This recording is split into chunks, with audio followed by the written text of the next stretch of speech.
여러분 왕 들어보셨죠? 지금은 군주 시대가 아닙니다. 그럼에도 불구하고 아직도 왕이라는 이름들이 난무하는 시대입니다. 오늘 보면은 왕이라는 사전적 의미를 보면은 이렇습니다. 군주 국가에서 나를 다스리는 우두머리, 군주 국가에서 나를 다스리는 우두머리를 왕, 이렇게 말해요. 또 하나는 이렇게 말합니다. 일정한 분야나 범위 안에서 으뜸이 되는 사람이나 동물 따위를 비유적으로 이르는 말, 이렇게 말해요. 그러니까 으뜸, 최고가 되고 싶어하는 마음들, 이 모든 것들이 사실은 왕에 대한 갈망함들입니다. 왕이 되면은 그 왕위를 내려놓기보다는 왕의 영역을 더욱더 확장시키려는 이런 인간적, 다시 말하면 동물 따위를 비유적으로 말하는 것처럼 동물적 감각 속에 끊임없이 이 사람 약육강식처럼 번식하는 이런 모습들이 있습니다. 왕이 되고 싶어하는 이 사람들의 마음들이 오늘날도 여전히 존재하고 있음을 우리는 보게 됩니다. 일본을 보면 예전에 천황, 지금도 있죠. 천황, 하늘의 왕. 그리고 또 보면은 중국도 역사 이래 보면은 천황 또는 황제, 이렇게 말했어요. 하늘의 왕이래요. 하늘로부터 주어진 힘이다라고 말합니다.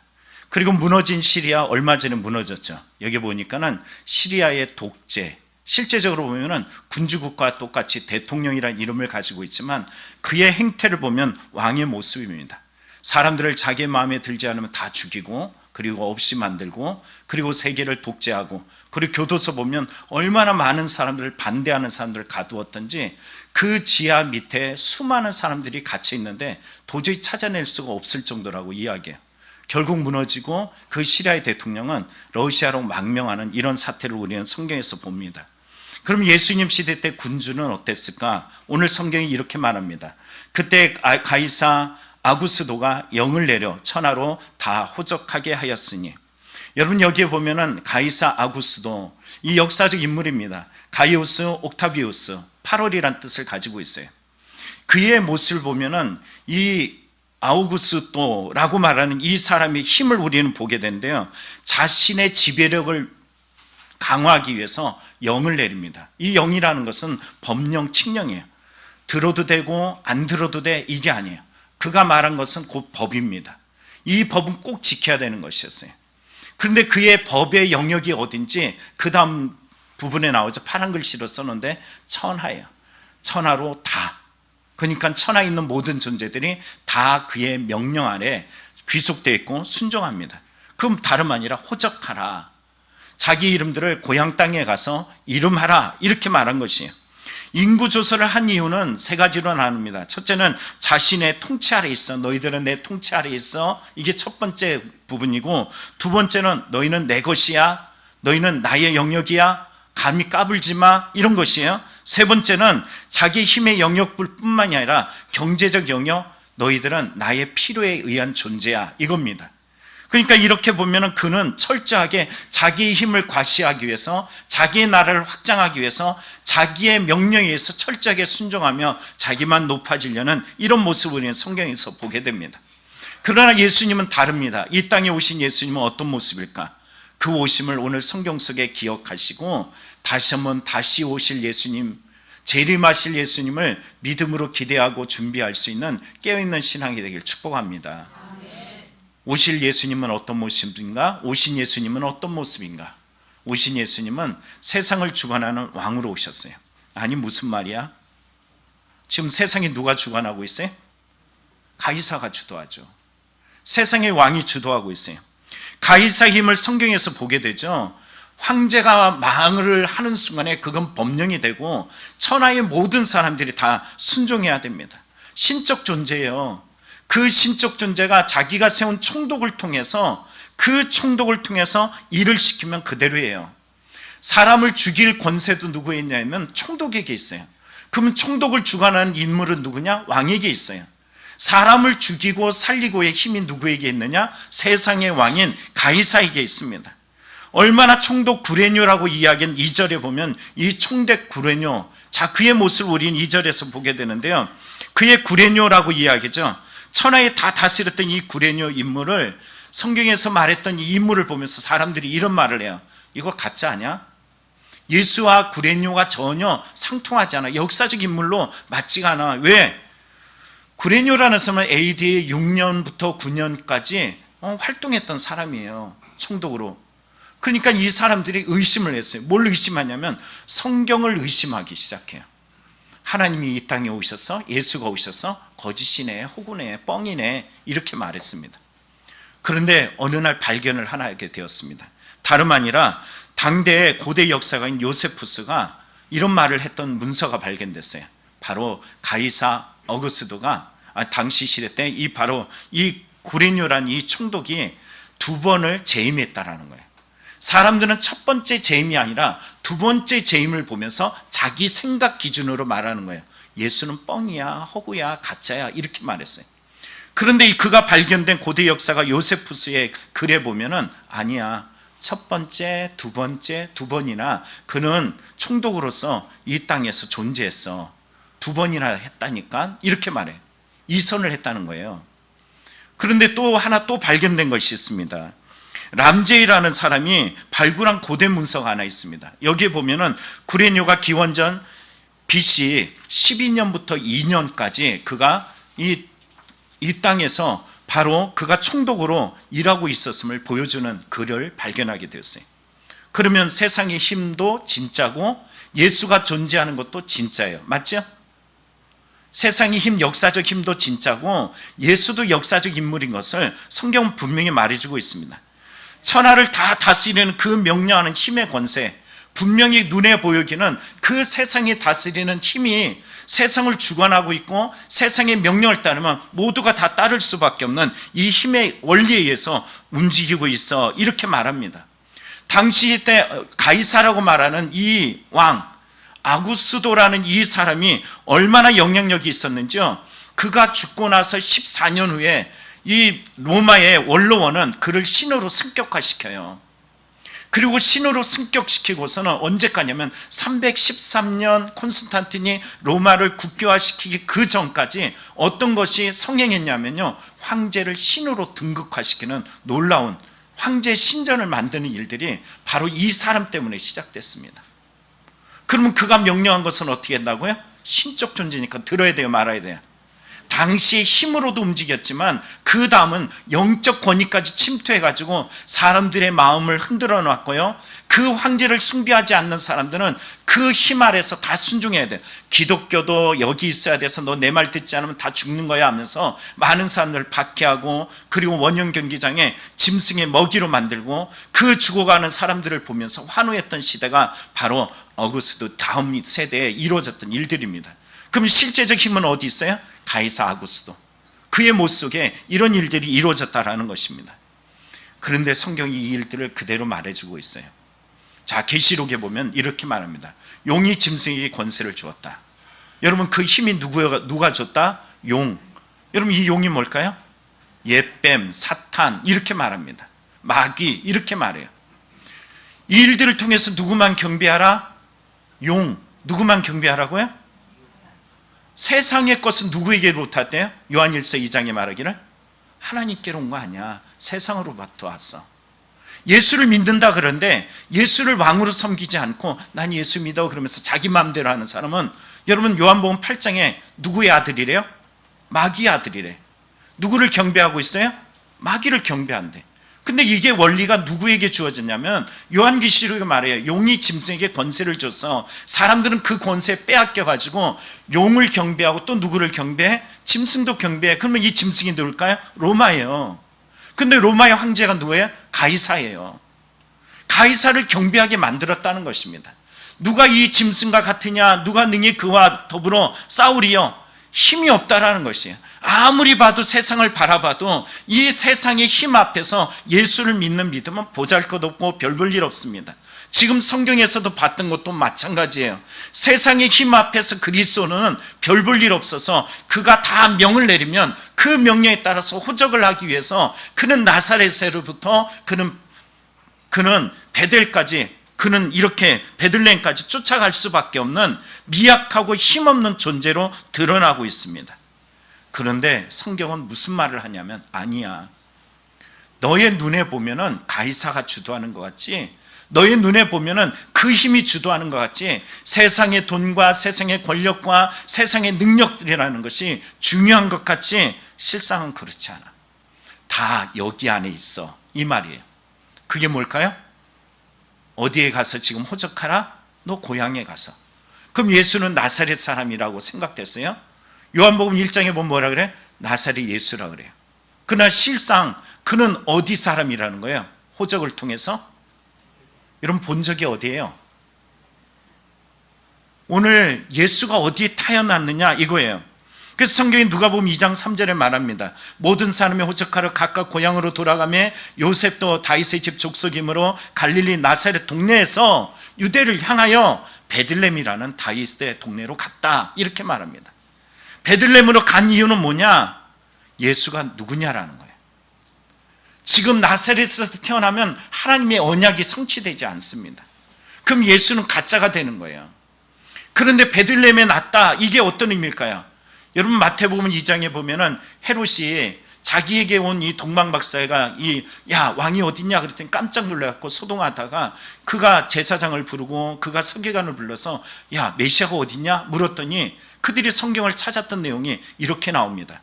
유대 땅 베들레헴아, 너는 유대 고을 중에서 가장 작지 아니하도다. 내게서 한 다스린 자가 나와서 내 백성 이스라엘의 목자가 되리라. 어디에서 난다고요? 이게 마태복음의 말씀이지만 이걸 통해서 어떻게 봤냐면 언약이 성취될 때 구약의 말씀을 찾는 거예요. 구약의 말씀을 보면서 그렇구나, 예수는 베들레헴에 나는구나. 우리가 눈으로 목도하는 상황들은 어떤 일이냐면 세상의 왕이 다스리는 것 같고 세상의 왕의 뜻대로 이뤄가는 것 같아요. 그러나 그 이면에 깊이 들여다보면 아니라는 거예요. 누가 이 세상을 움직이고 계시느냐? 하나님이 움직이고 계시는 거예요. 하나님이 역사하시는 거야. 여러분, 성경을 보시죠. 모세가 애굽 바로의 힘에 의해서 그는 자기 힘을 드러낼 수 없어요. 인간적인 힘을 드러내다가 실패해가지고 미디안 광야로 쫓겨났어요. 그리고 난 실패자야. 그런데 여러분, 거기서 하나님 뭐라 그래요? 모세야, 모세야, 내 신을 벗어나. 내가 선 곳은 거룩한 곳이야. 내가 너를 보내. 실패한 곳이 아니에요. 훈련시킨 곳이에요. 우리의 인생의 고난, 어려운 문제, 별볼 일 없어 보여. 돈 앞에 실망하는 내 모습, 세상의 권력 앞에 힘없는 나의 모습, 세상에 돌아가는 모습 속에 나 자신을 보면은 정말 오늘 성경 속에 그 힘에 비교되는, 대조되는 이런 상황 속에서 절망하고 낙심할 수밖에 없지만 오늘 성경에 누가 다스리냐? 하나님이 다스려. 하나님이 통치하시는 거야. 하나님이 역사하시는 거야. 여러분, 요셉도 보십시오. 형들이 형들이 어마어마한 그 인원들을 가지고서 동생을 죽이려다가 미디안 상인에게 팔았잖아요. 노예로 전락했잖아요. 아무리 봐도 실패했어요. 좌절됐어요. 낙심됐어요. 그러나 여러분, 이 낙심이 아닙니다. 하나님의 뜻을 이루시는 하나님의 뜻의 섭리가 작용하고 있는 시간이에요. 여러분, 누가 통치하셔요? 하나님이 통치하셔요. 여러분, 기억하시기 바랍니다. 그래서 요한계시록 17장에 이렇게 말합니다. 그들이 어린 양과 더불어 싸우려니와 어린 양은 만유의 주요 만왕의 왕이심으로 그들을 이기실 터요, 또 그와 함께 있는 자들 곧 부르심을 받고 택하심을 받은 진실한 자들도 이기리로다. 누가 이겨요?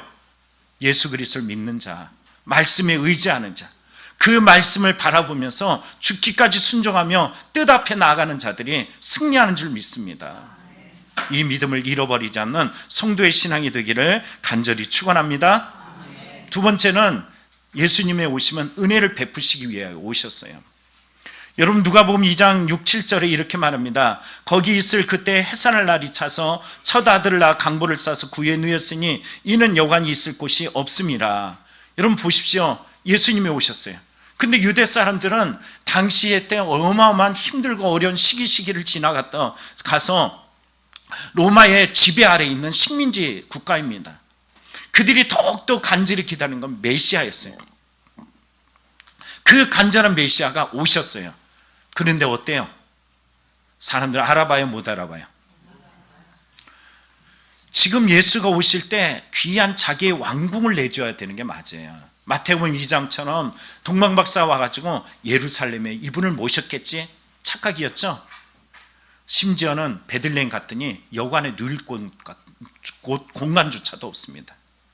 연극에 빈방이 있습니까? 라는 연극 속에 나온 것처럼 빈방이 있어요, 빈방이 있어요. 그럴 때 어리버리한 한 사람이 내 방이 있어요, 내 방이 있어요, 이거라도 있으면 좋은데 그런 사람이 아무도 없어요.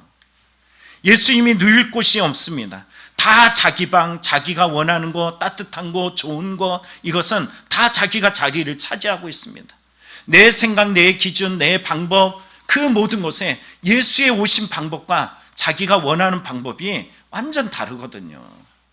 하나님이 오시는 방법과 내가 원하는 예수의 방법이 완전히 다릅니다. 그렇기 때문에 그들은 자기의 방을 내어주지 않습니다. 구유에 누이는 이런 참 안타까운 일이 생겼어요. 무슨 말이냐 하면요, 생각해 보십시오. 예수가 왕으로 등극하셨어요. 어마어마한 군사력을 이끌고 이 땅에 오셨어요. 사람들은 어떻게 할까요? 서로 모시려고 그러겠죠. 잘난 사람, 힘 있는 사람, 괜찮은 사람, 그런 사람들은 먼저 힘을 써서라도 그 예수를 자기 집에 모시려고 할 겁니다. 그런데 예수는 그렇게 오지 않았어요. 보잘것없이 아무것도 아닌 것처럼 그렇게 오셨습니다. 오늘 예수님의 방법은 곧 하나님의 방법이고 하나님의 뜻입니다. 자기의 방법, 자기 생각이 강한 사람은 이 예수를 그래서 절대 맞이할 수도, 알 수도, 깨달을 수도, 순종할 수도 없는 것입니다. 하나님께로 그들은 가까이 있는 것 같지만 그날도 예배하고 그날도 주님을 찾고 그날도 주님 앞에 온전히 나아가겠다고 이야기하지만 자기 생각으로 똘똘 뭉쳐진 사람은 예수를 모실 공간이 전혀 없다라는 것입니다. 여러분, 회개하셨습니까? 회개하면 내가 빠져나가요. 회개하면 빼기가 움직입니다. 회개를 기도하면 내가 달라져요. 회개하면 내 모습이 자꾸 빠져나가요. 말씀 앞에 회개하면 할수록 내 죄가 발견되게 되고 순종하게 됩니다. 그러나 제각기 다 자기의 마음에 왕으로 있어요. 가이사가 다른 데 있는 것이 아니라 로마에 있는 곳이 아니라 오늘 이 시대에 우리의 마음속에 가이사가 자리하고 있습니다. 베들레헴에 가도 작은 가이사들이 다 자기 방을 꿰차고 들어가서 예수를 모시려고 하지 않습니다. 성경은 이런 것을 뭐라고 이야기할까? 요한일서 1장에 이렇게 말합니다. 만일 우리가 하나님과 사귐이 있다 하고 어둠에 행하면 거짓말하고 진리를 행하지 아니하거니와, 나의 삶 속에 어둠이 지배하는 것, 어두운 생각들로 나오는 것, 바로 그것은 하나님을 온전히 의지하지 않는 사귐이 없는 존재입니다. 요한복음 1장에 말해요. 참 빛 곧 세상에 와서 각 사람에 비추는 빛이 있었나니 그가 세상에 계셨으며 세상은 그로 말미암아 지은 바 되었으되 세상이 그를 알지 못했고 자기 땅에 오매 자기 백성이 영접하지 아니하였으나, 영접하는 사람이 없어요. 빛을 비추는데도 깨닫지 못해요. 알아가지 못합니다. 자기가 빛인 줄 알고 있는 이 어둠들이 지배하는 시대 안에 살고 있기 때문입니다. 그래서 요한복음 1장이 이렇게 말해요. 빛이 어둠에 비치되 어둠이 깨닫지 못하더라. 그런데 보세요. 오늘 성경에 보면 그 빛을 발견하는 놀라운 사람들이 나옵니다. 다름 아니라 베들레헴의 목자들이 가장 비천한 사람이에요. 누울 곳이 없는 사람들이에요. 길에서 밖에서 목자를 치는 연약한 사람입니다. 지난주 작은 음악회 우리 어떤 사람이 앞에 나와가지고 아주 엄청난 연기력을 보여줬잖아요. 제가 앞에서 그 배터리 없어져가지고 그거 뭐예요 이거, 이 방송 이거를 조금 만지고 있는데 갑자기 뒤에서 후다다닥 하고 뭔 소리가 나서 깜짝 놀랐어요. 근데 어떻게 그렇게 연기를 잘해요? 잘못 온 것 같아. 근데 그 역할이 뭐예요? 베들레헴의 목자들, 베들레헴의 목자들, 가장 비천한 사람이에요. 그런데 성경은 이렇게 말합니다. 그 지역의 목자들이 밤에 밖에서 자기 양떼를 지키더니 그 밤에 모두들 자기 방을 꿰차고 들어가서 다 자기 방에서 따뜻하게 편안하게 그러고 지낼 때 이 목자들은 밖에서 양떼를 지키고 있습니다. 그때 주의 사자가 곁에 서고 주의 영광이 그들을 두르면서 말씀하십니다. 무서워하지 말아라. 천사가 무서워하지 말라 하면서 보라, 내가 온 백성에 미칠 큰 기쁨의 좋은 소식을 너에게 전하노라. 여러분, 왜 이들에게 나타났는지 첫째 주 주일날 한번 설교했어요. 이들을 내갑 사람이다 라고 이야기합니다. 내갑 사람들은 어떤 것을 하냐면 가장 비천한 일을 해요. 느헤미야에 보면요, 이 사람들이 성벽을 재건할 때 성벽 중에 다 하기 싫어. 이건 정말 하기 싫어. 왜냐하면 성벽 중에서 재건할 곳에 가장 더러운 곳, 가장 불편한 곳, 가장 하기 싫은 곳이 있어요. 그곳이 뭐냐면 동문이라는, 분문이라고도 하고 똥문이라고도 이야기해요. 근데 바로 이 똥문, 분문이라는 곳에서 그들이 성벽을 재건합니다. 가장 더럽고 추악하고 불편한 이것을 마다하지 않고 그것을 스스로 자발적으로 나아가서 그 역할들을 감당했던 사람들이 레갑 사람들이었어요. 이 사람 에레미야에 보면요, 이 사람들이 어떤 사람이냐면은 자기들에게 가짜로 술을 취하게 하고 먹게 하고 그리고 말씀을 어긋나게 하려고 가짜로 행동을 해도 절대 그럴 수 없다라고 하면서 그들은 가지려고 하잖아요.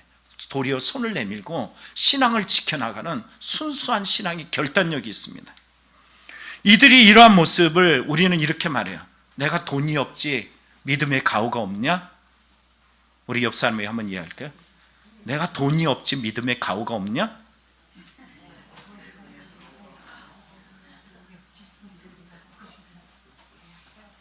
레갑 사람들은 돈이 없어요. 집도 없어. 맨날 돌아다니면서 텐트 치고 사는 사람들이에요. 겨울이든 봄이든 낮이든 어떤 때든 그냥 겨우 텐트에서 삶을 의존하면서 살아갑니다. 근데 이 레갑 사람들에게 하나님이 오셨어요. 그들에게 가장 소식을 알렸어요. 뭐가 있냐면 은혜를 아는 사람이었어요. 은혜를 아는 사람은 항상 행복하고, 은혜를 아는 사람은 주님의 통참을 받고요, 은혜를 아는 사람은 그 은혜 속에서 모든 것들을 감사하고 주님의 오심을 가장 먼저 맞이할 수 있는 축복을 누리게 됩니다. 여러분, 은혜가 없지 우리가 돈이 없지 우리가 은혜가 없는 것이 아니잖아요.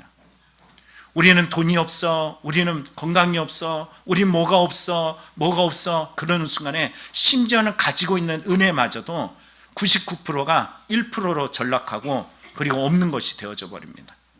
그러나 1%의 그 은혜를 바라볼 수 있는 힘이 있다면 레갑 사람처럼 이 믿음의 가호 때문에 우리는 이겨나갈 수 있는 힘이 있는 줄 믿습니다. 성경에 보면 이런 사람이 한 명 더 있죠. 누구냐면 바로 마리아입니다. 그녀에게 어느 날 천사가 와가지고 이야기를 해요. 야, 너 처녀잖아. 그런데 하나님의 약속에 처녀가 잉태하여 아들을 낳을 것이라고 이야기했어. 네가 바로 그 사람이야. 네가 바로 하나님이 딱 정해준 그 사람이야. 은혜를 받은 여인이여. 그러면서 그에게 바로 이 일들을 알려줍니다. 처음엔 싫다 그래요. 싫다고 막 그러더니 나중에 뭐라 그래요? 그냥 받아요. 난 주의 계집종이오니, 이 개혁성경에는 계집종이오니, 그리고 개혁개정에는 주의 여종이오니 이렇게 말해요. 그리고 말씀이 이루어지리라 이렇게 이야기합니다. 이 말이 이루어지고 나서 그의 삶의 고백이 있습니다. 이런 고백이에요. 마리아에게 이르되 내 영혼이 주를 찬양하며 내 마음이 하나님 내 구주를 기뻐하였으면 그 여종의 비천함을 돌보셨음이라. 보라, 이제 후로는 만세 나를 복이 있다 일컬으리로다. 여러분, 다시의 정욕, 약혼을 하게 되면 1년 동안 남편과 떨어져 살아요. 여자가 이 바람핀 게 들통나? 그러면 유대사회는 아주 명확한 것이 있어요. 돌 맞아 죽어요. 그럼 처녀가 남자를 모르는 사이에서 아이를 가졌다? 당연하죠. 뭐가요? 돌 맞아 죽는 거. 그런데도 불구하고 그런 거 생각하지 않아요. 그저는 지금 말하기를 46절, 47절에 말하는 것처럼 내 영혼이 주를 찬양한대. 내 마음이 내 주를 기뻐한대. 이유는 바로 48절에 나옵니다. 카이라고 말하는 이유는 이 말이 원어에 써 있습니다. 바로 하나님께서 나의 여종을 비천함을 돌봐주셨어. 난 비천해. 그런 자격이 없어. 이런 나에게 예수님이 오셨어. 이거고요. 두 번째는 바로 이제후로는 만세의 나를, 만세라고 이야기하는 수많은 세대 이후의 세대들이 나를 보면서 복되다, 원어를 보면 행복하다 이렇게 말할 거예요. 그러면 그녀의 모습은 어디 있냐면 찬양과 기뻐하는 이유는 어디 있어요? 나의 비천한 존재임을 알고 있어요. 또 하나의 기준은 어디 있습니까? 나의 행복의 기준이 어디 있어요? 세상이 돌아가는 기준에 이 세상의 가치에 있지 않습니다. 행복의 이유는 예수 그리스도께 있다라는 것이에요. 예수께 집중된 사람은 행복을 누릴 수가 있습니다. 여러분, 시편 1편에도 하나님의 말씀을 묵상하는 자는 복이 있다, 원어로 보면 행복하다 이렇게 얘기하잖아요. 예수가 중심이 되는 사람이 진짜 행복이 오는 것입니다. 주님이 나를 비천한 나를 돌보셔서 나에겐 약점이 없다 그러지 않아요.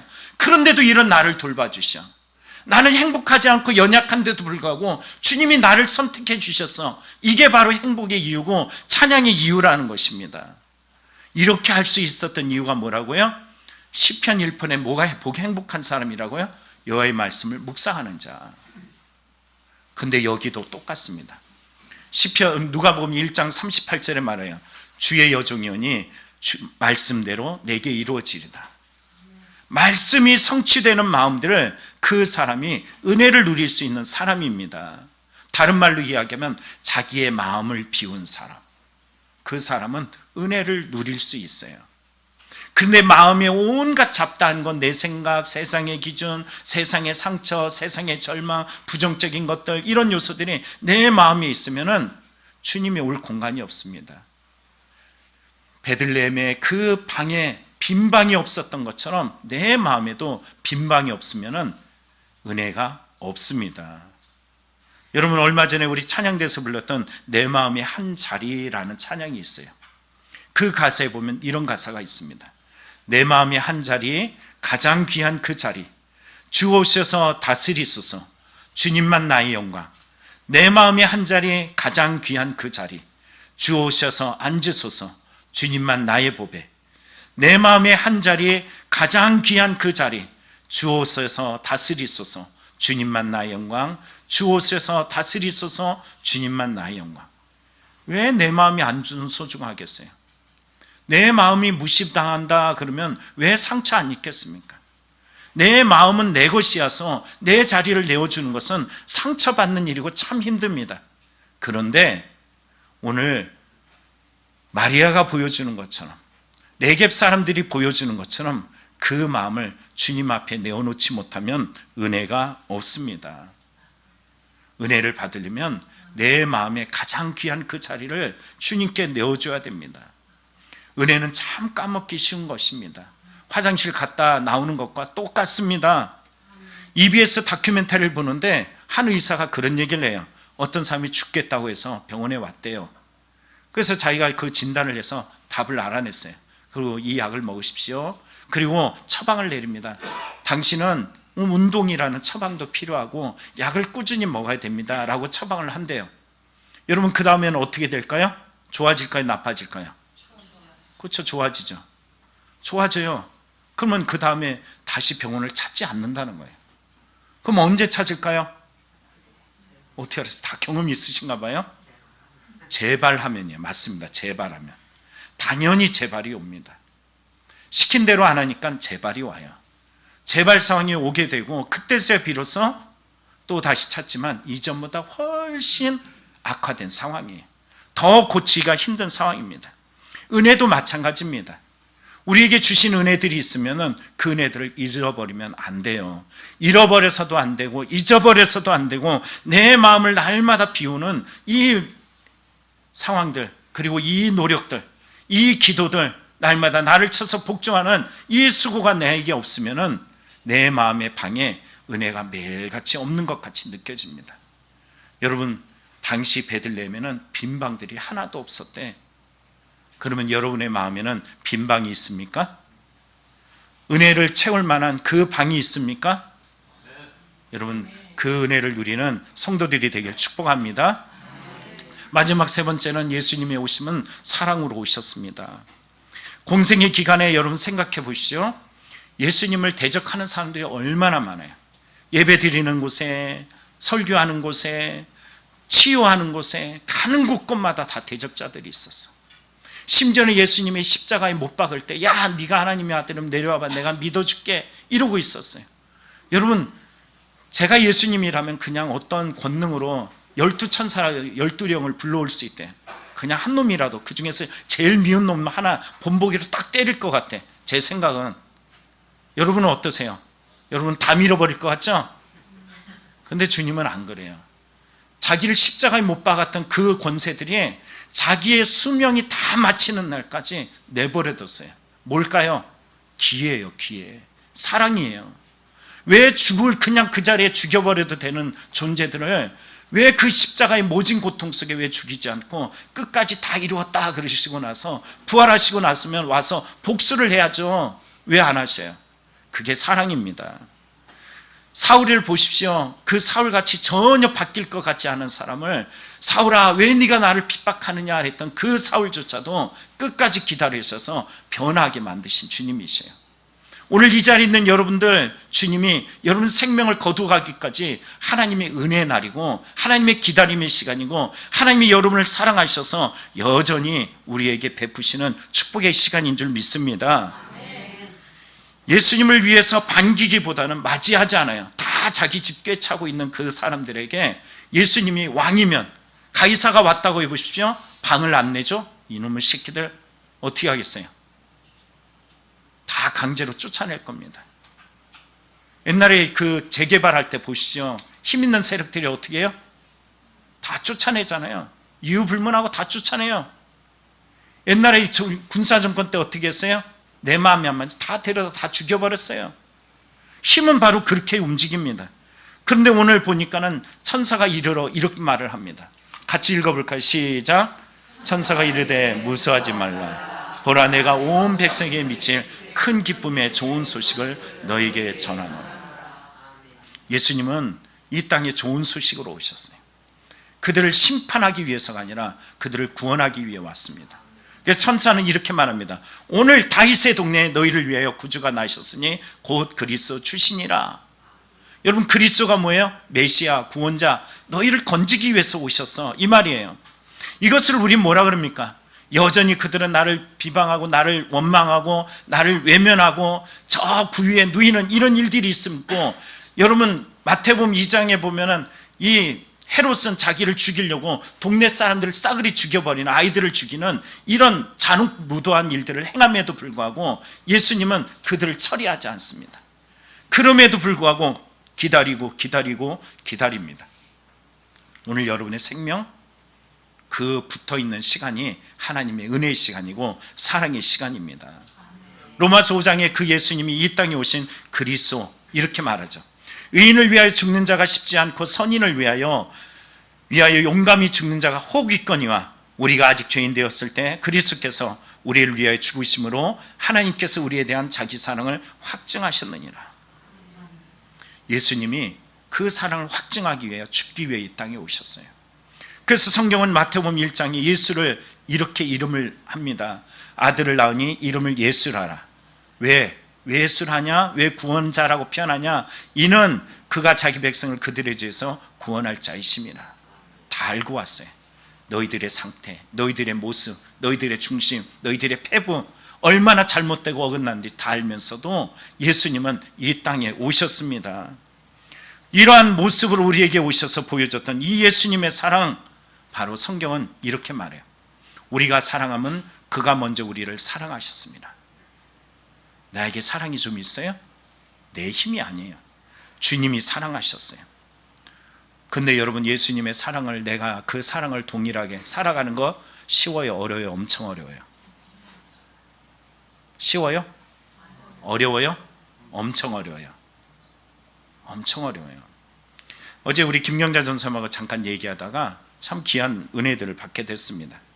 아버님이 6.25 때 돌아가셨어요. 제가 뭔가 빠질 수도 있어요. 그러나 중요한 사건은 바뀌지 않습니다. 아버님이 돌아가셨는데 그 동네에 아버지를 죽인 사람이 같이 살았어요. 어머니가 계시고 할머니가 계시고. 근데 할머니는 집사님이래. 그리고 그 교회 그 사람이 왔어. 동네에서도 마주쳐도 참 힘든 사람이 우리 교회에 왔어. 여러분 어떤 마음이 들까요? 할머니가 식사를 못 하신대요. 내 아버지를 죽인 사람이 그 교회에 왔으니 어떻겠어요? 미치고 환장하고 팔짝 뛸 일이죠. 그런데 어머니, 그러니까 내 남편을 죽인 그 어머니가, 내 남편을 죽인 그 사람을 보면서 할머니가 막 미워하고 힘들어하며 괴로워할 때 그 등을 이렇게 쓰다듬으면서 어머니 참아야 돼요. 용서해야 돼요. 예수님이 우리를 용서해 주셨잖아요. 우리를 용서해 주셨잖아요. 그러더래. 그런데 그 쓰다듬는 그 손을 보니까 어머니도 손을 발발발발 떨고 있더래요. 나중에 지나 보니까요, 물어봤더니 어머니가 너무 힘들었다 그러더라고요. 예항원에 가면요, 거기도 그 손양원 목사님이 자기 아들을 죽인 그 공산당을 자기 아들로 맞아들이거든요. 양자로 받거든요. 그리고 그들이 목사가 되잖아 나중에. 근데 그 아들을, 자기 아들을, 직접 죽인 아들을 받아들이고 나서 밥을 먹는데 손양원 목사님이 쓴 일기가 있어요. 모래알을 씹는 것 같다. 얼마나 힘들어요. 얼마나 괴로워요. 근데 저는 더 놀라운 것은 손양원 목사님의 사모님 같아요. 남자하고 여자가 좀 더 다르잖아요, 민감성이. 근데 이런 모습 속에 내가 모래알을 씹는다 그러면 아마 사모님은 편히 일기를 안 써서 그렇지 자갈을 씹는 것 같았을 겁니다. 힘들어요. 어렵습니다. 쉽지 않습니다. 그런데 바로 결국은 용서하고, 용서의 은혜가 얼마나 넘치냐면 지금까지 그 용서받은 사람이 그곳에서 돌아가시고 그 후대에도 그리스도인으로 양생해서 지금까지 신앙생활 잘한다는 이야기를 듣게 되었어요. 이게 바로 용서의 능력이고 사랑의 능력이에요. 누가 그러셨어요? 우리가 사랑하면 그가 먼저 우리를 사랑하셨습니다. 우리가 사랑하는 게 내 힘이 아니야. 내 힘으로는 사랑할 수 없어요. 내 힘으로는 손이 발발발 떨려요. 옆 사람 손 보세요. 얼마나 떨리나. 내 힘으로 용서하기가 안 돼요. 힘들어서, 정말로 힘들어가지고 가슴을 쓰라대면서 내리면서 괴로워할 일들이 이 땅 살면서 예수를 믿으면서 보통 일이 아닙니다. 근데 사랑해야 돼. 왜? 그리스도시잖아요. 예수님이 나의 주님이시잖아요. 말로는 주여 주여 그러고선 그 말대로 순종하지 않겠다? 주가 아니에요. 내가 주야. 내 마음에 그 주인은 여전히 나라는 것이에요. 사랑할 사람만 사랑하는 거 누구도 해요? 귀신들도 해요. 밖에 사람들도 다 해요. 그러나 우린 그리스도인입니다. 사랑하는 마음은 여기 있습니다. 그래서 예수님은 이렇게 말씀하시죠. 너희가 서로 사랑하면 이로써 모든 사람이 너희가 내 제자인 줄 알리라. 제가 이게 참 은혜가 된 게 뭐냐면은, 이전에는 내가 사랑만 주면 돼 이건 줄 알았어요. 근데 언제까지요? 저가 사랑을 알기까지 계속 사랑하는 거예요. 다시 말씀드려요. 저가 사랑을 알아가는 그 순간까지 계속 사랑하는 거예요. 텔레비전에 마녀라는 드라마가 하더라고요. 영화인가요? 정말 마녀. 여러분 어떤 존재일까요? 극악무도하죠. 잔혹하죠. 사람 죽이는 모습 보니까는 아주 쉽게 죽여요. 영화가 끝날 쯤에 한 부분을 잠깐 보는데 거기 마녀가 자기를 양녀로 받아준 그 집에 갑니다. 그리고 엄마는 아파가지고 누워있어. 병원인데 누워있고, 그리고 아빠가 그 마녀가 양녀로 따른 그가 온 것을 알아요. 근데 이런 말을 해요.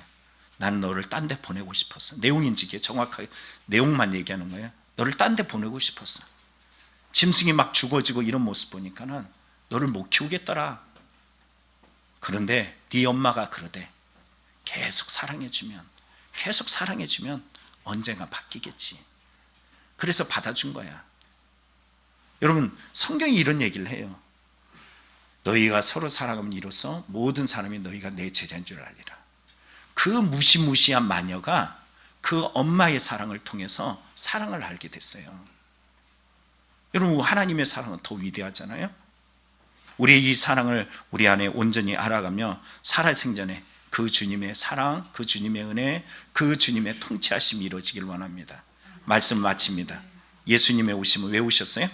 세상을 주관하는 왕이에요. 여러분 우리 참 미천하잖아요. 상처 많잖아요. 고난도 많잖아요. 미치겠죠?